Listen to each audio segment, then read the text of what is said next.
The how do we feel conversation. Emotions shape every conversation. They guide what we say and how we hear, often in ways we don't realize.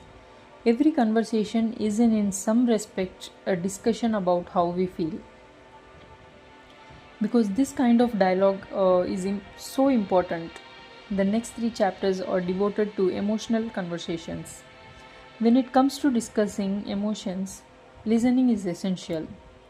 We need to listen for vulnerabilities, hear what is unsaid, and just as important, we must show we are listening.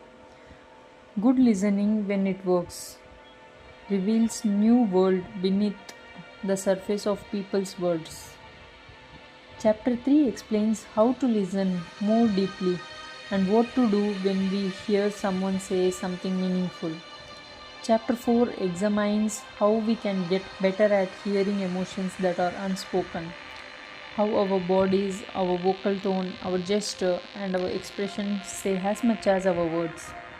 Chapter 5 explores how emotions can fuel conflict or help resolve them, and how to create safer environment for discussing disagreements both online and off. The how do we feel conversation is essential to connection. These next three chapters explore how to express and how to hear what we feel. The listening cure. Touchy feely hedge funders. The men and women filling the auditorium of the Connecticut hedge fund all appeared to hail from the same, very expensive planet. Many wore bespoke suits, while others sported watches that cost more than some cars. As they waited for this invite only event to begin, they discussed their recent art acquisitions and real estate projects, or groused about how the Seychelles and vineyard had become overrun. A few, in an effort to demonstrate their uniqueness, wore Kabbalah beads or limited edition sneakers. One person had a soul patch. But despite these attempts at distinctiveness, all of them professional investors from dozens of Wall Street's firms who oversaw billions of dollars spent their days in much the same way, talking to CEOs and chatting up investment bankers, poring over economic reports, and working always at industry conferences, always hoping to find some nugget of information that might help them predict which stock would go up and which would go down. Today, however, was different. Today, they were here to meet with a 43-year-old psychology professor from the University of Chicago, Nicholas Yepley, who had flown in to give a presentation on how to listen. All the attendees knew, many from personal experience, that poor listening skills could be very, very costly. One person in the room had managed to lose $20 million in a single afternoon after he failed to register that a broker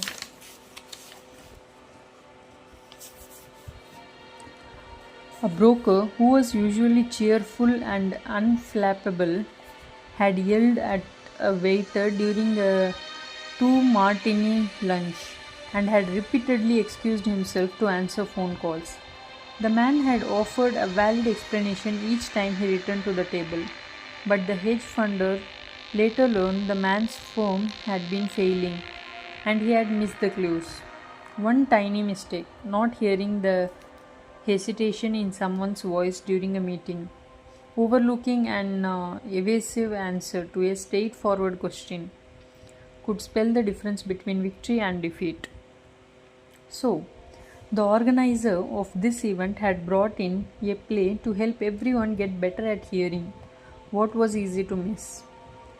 A play was just the person for the task because he had devoted most of his career to studying why we mishear one another. Why, for instance, were some people incapable of picking up on the emotions in others' voices? How was it that two people could attend the same meeting and then afterwards completely disagree on what had been said? Many in the audience assumed that a play would launch into a PowerPoint with a series of listening tactics. Always maintain eye contact, nod encouragingly to show you are paying attention, smile a lot. In other words, the kind of tips popular on late night infomercials and social media accounts. But Yefle's research indicated that such methods, particularly when forced, undermine real communication. Nodding doesn't mean you are listening. Constant smiling and eye contact can be a little intense. Besides, Yepley believed everyone already knows how to listen closely.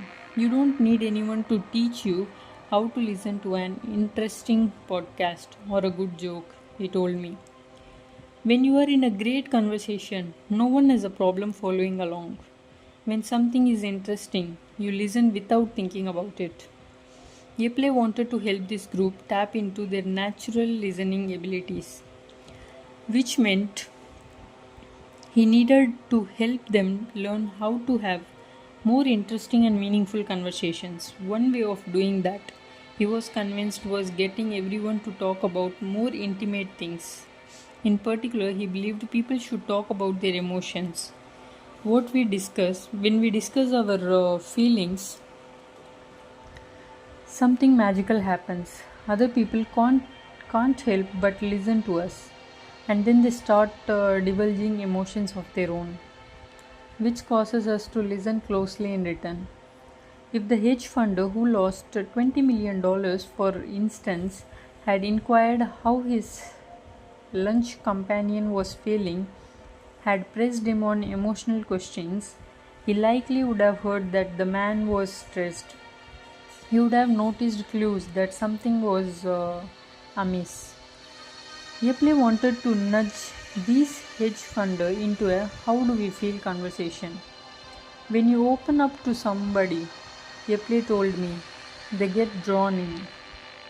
However, Yepley knew that many people shy away from discussing intimate or emotional topics because we think it will be awkward or unprofessional, or we will say the wrong thing, or the other person will respond poorly, or we are too busy thinking about what the other person thinks of us.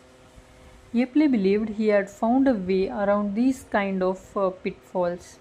The key to starting a how do we feel conversation was teaching people to ask specific kind of questions, the kind that don't on the surface seem emotional, but that makes emotions easier to acknowledge. Yepley had spent the previous decade teaching people to ask these kind of questions, and now he wanted to see if his techniques would work with a group of hedge funders, people who are usually allergic to touchy-feely displays.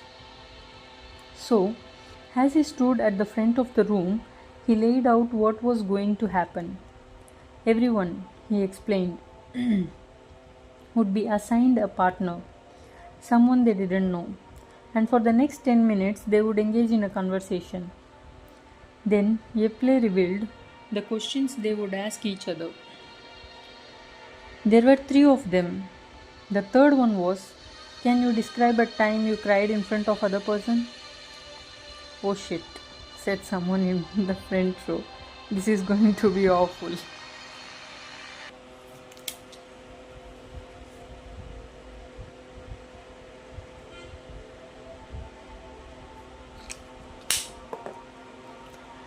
There comes a moment in many dialogues when you must decide, will I allow this conversation to turn emotional or will I keep it dry and aloof?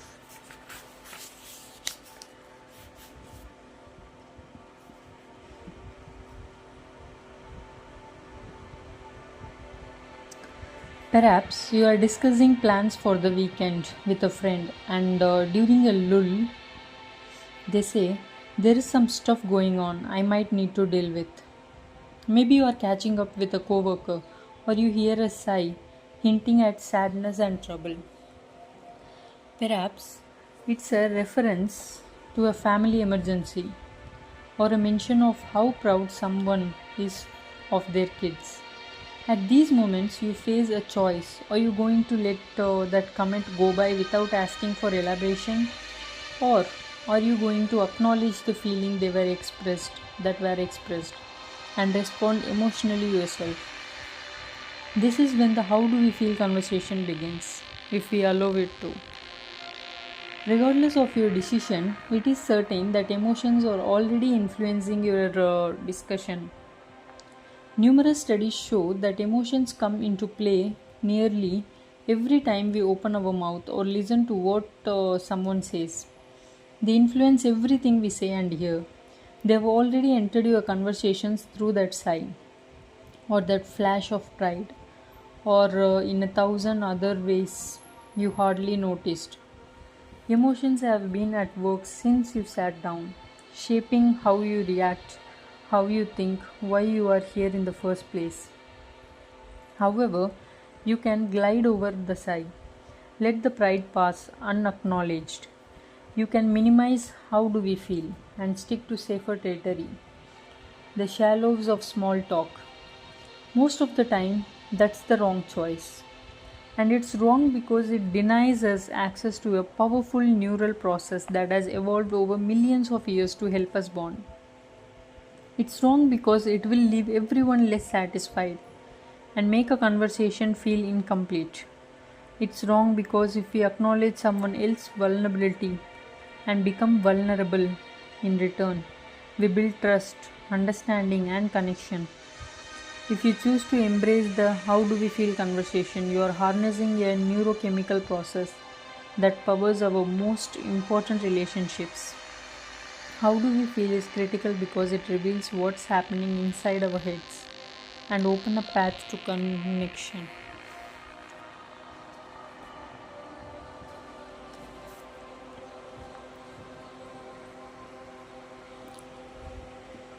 The power of questions. Once upon a time, Nick Effley had been a very bad listener.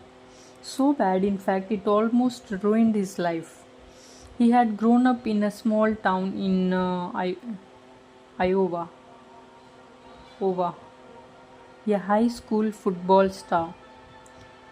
As strutting and self as strutting and self-assured as you might imagine. Then one night during his junior year, he was driving home from a boozy party, weaving across lanes, when he was pulled over for drunk driving. The cops saw a Flay's letterman's jacket, which seemed to trigger a pity for youthful stupidity. So instead of putting him in handcuffs, he delivered a lecture. If you don't turn your life around, you are going to end up somewhere ugly. Then he called Efley's parents and told them to come get their son. Over the next few weeks, his mother and father lectured him relentlessly about the dangers of this path he was on. They told Efley they understood how hard it was to be a teenager. They realized he wanted to impress his friends and test his limits. They sympathized with his desire to experiment. After all, once upon a time they had been teenagers themselves. But they were worried he was making bad choices. Yifle hardly paid attention. It kind of washed over me. He told me they were just adults saying the things that adults are supposed to say. A few months later, he was pulled over for drunk driving a second time. A different cop gave him another similar lecture and once again let him off after calling his folks. At this point, his parents decided it was time for professional help. Yefli started meeting with a counselor and embraced himself for more lectures and criticism. But the counselor was completely unlike his parents, not to mention most of the other adults he had met. She didn't give speeches or tell him he needed to turn his life around. She didn't say she understood where he was coming from or give him advice. Instead, she simply asked questions. Why were you drinking? How would you have reacted if your car had hit someone? What would happen to your life if you had been arrested or had injured yourself or had killed another person?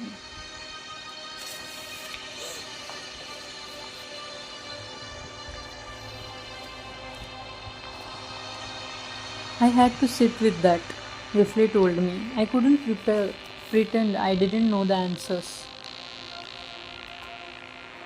The questions themselves didn't ask about Yefle's emotions, but inevitably he became emotional as he responded to them. They pushed Yefle to talk about his beliefs and values, how he felt, what he was anxious about, what he feared. He came home from each session exhausted and ashamed, scared and angry, and most of all confused. A complicated mixture of feelings that usually took days to untangle. These were some of the most emotionally intense conversations of his life, even though the therapist never asked him to describe his feelings. These sessions also seemed to unlock something. Yefle began talking to his parents about what he was feeling and listening for the first time as they described their own emotional lives. Yefle's dad mentioned a day a few years earlier when Yefle had left the house early in the morning without telling his parents. They went into the basement looking for him and saw a rifle was missing. They panicked. Was he going to kill himself? His father described his grief and terror until Yefle came home unharmed and annoyed by his parents, worry peevishly explaining that he had gone hunting with his friends. As his father recounted the day, Yefle could remember that moment, could remember that his dad had been upset, how he had brushed off his parents, panicked because it had seemed so ridiculous at the time. He hadn't been able to hear what they were trying to say. They had wanted him to understand that he was loved, but love carries obligations to be safe. So, tell others when you leave or where you are going, not to dismiss a parent's worries. That conversation changed our relationship, Yefle told me. I felt so lucky I was finally able to see him as this real complex person. After his second session with the counselor, Hefley decided he wouldn't drink anymore. Then he decided to get serious about school.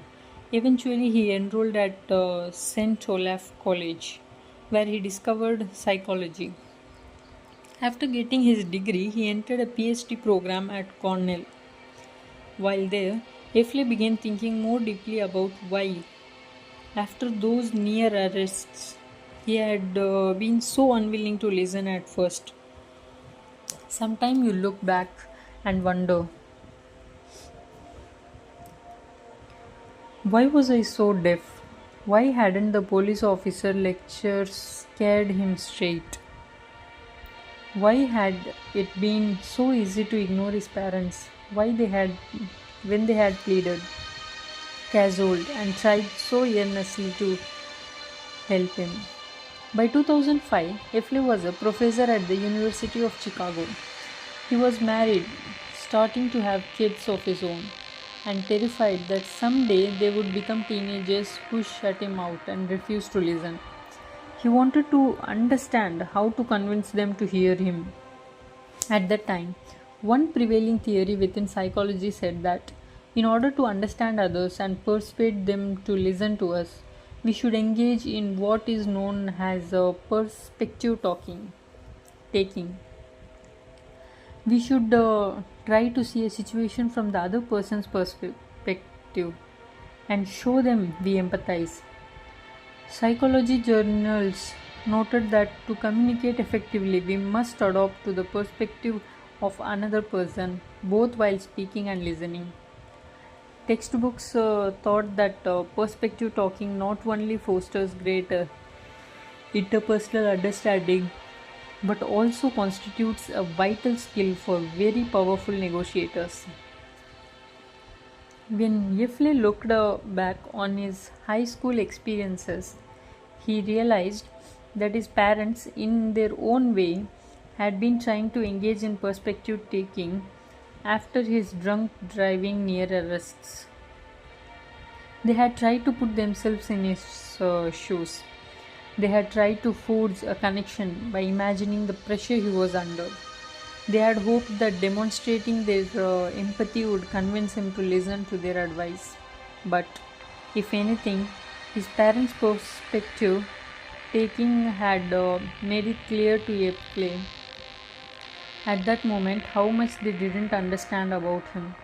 When they tried to commiserate, when they shared stories of their own adolescent mistakes, all Yefle heard was adults who had no idea what it was like to be a teenager nowadays. His parents had failed to connect with him because they hadn't understood how he felt, and they didn't understand because they had never asked. They had never inquired about his anger or uncertainty, had never asked why it had felt so necessary to prove himself by drinking all those beers. Even if they had asked, Yefle wouldn't have known what to say. He hadn't understood himself what was going on inside his head. Not until Not until he had started talking to the counselor, and she, instead of trying to pull herself in his shoes, had simply asked him questions that elicited emotional replies. Why are you making these choices? Is this who you want to be? Then she had listened and had asked smart follow-up questions, and that somehow had inspired Efle to start listening to her and then to himself until he realized he needed to change. Now, as an adult, Efle wondered if the psychology textbooks had it wrong. Perhaps the correct approach wasn't trying to put yourself in someone else's shoes. That, after all, was impossible. Rather, maybe the best you can do is ask questions. Ask about people's lives, about what they are feeling, about their hopes and fears, and they listen for their struggles, disappointments, joys, and ambitions. Hearing people describe their emotional lives is important because when we talk about our feelings, we are describing not just what has happened to us, but why we made certain choices and how we make sense of the world.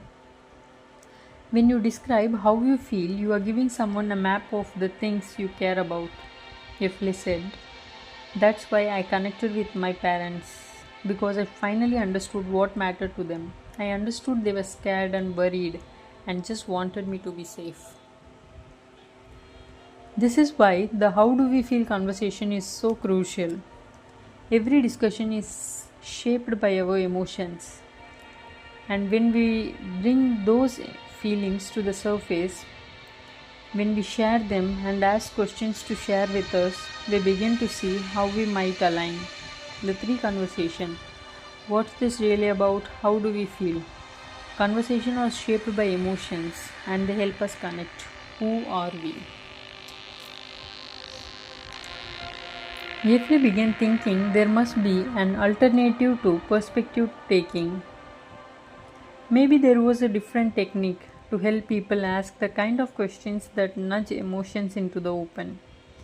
Perhaps instead of perspective taking, we ought to be focused on perspective getting, on asking people to describe their inner lives, their values and beliefs and feelings, the things they care about most. Yefle sensed there was something about asking questions, the right questions, that contained the seed of real understanding. But which questions were the right ones?